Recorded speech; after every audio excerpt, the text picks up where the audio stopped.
Hey YouTube, this is PokéCastXVll here, and today we're going to finish off our How to Play series with the last installment for the Final Fantasy TCG. Today we'll be looking at two things, party attack and stacking.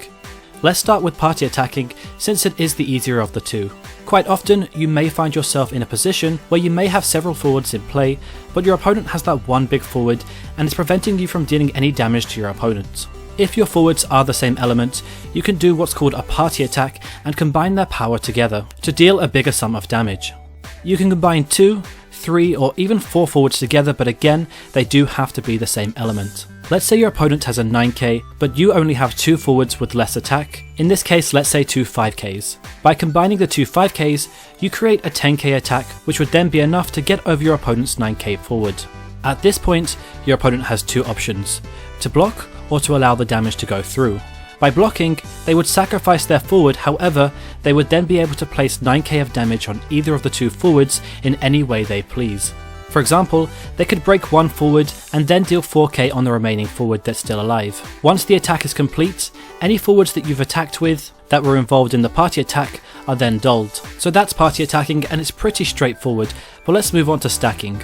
Stacking is a bit more complicated and definitely for the more advanced players, so if you are just getting started, I wouldn't worry about this too much. Stacking is a mechanic which is very similar to the Yu-Gi-Oh! TCG in that when a card, ability or summon is used, the opposing player then has the option to respond. Should they choose to, the card they then play gets added to what we call the stack. At this point, priority is then sent back to you after your opponent has responded to then add to the stack, which repeats the cycle.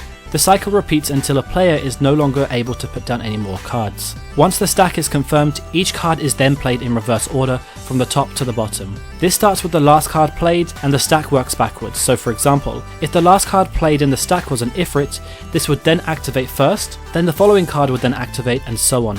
With stacks, you fulfill the requirements to the best of your ability, so for example, if the last card played was a Leviathan which bounces a forward back to your hand, but the card before that was something like a Bahamut's Fury, because the forward would have already been sent back to the hand through Leviathan, Bahamut's Fury would no longer have a target and therefore becoming nullified. This does sound very confusing, but on the surface, the best thing to do is actually play a game and put this into practice, as it will make a lot more sense for sure. When creating a stack, I would highly advise to read the cards and always follow what it tells you to do, as not doing so can certainly make things a lot more complicated. And so there you pretty much have it. That was the last of my Final Fantasy TCG playthrough series.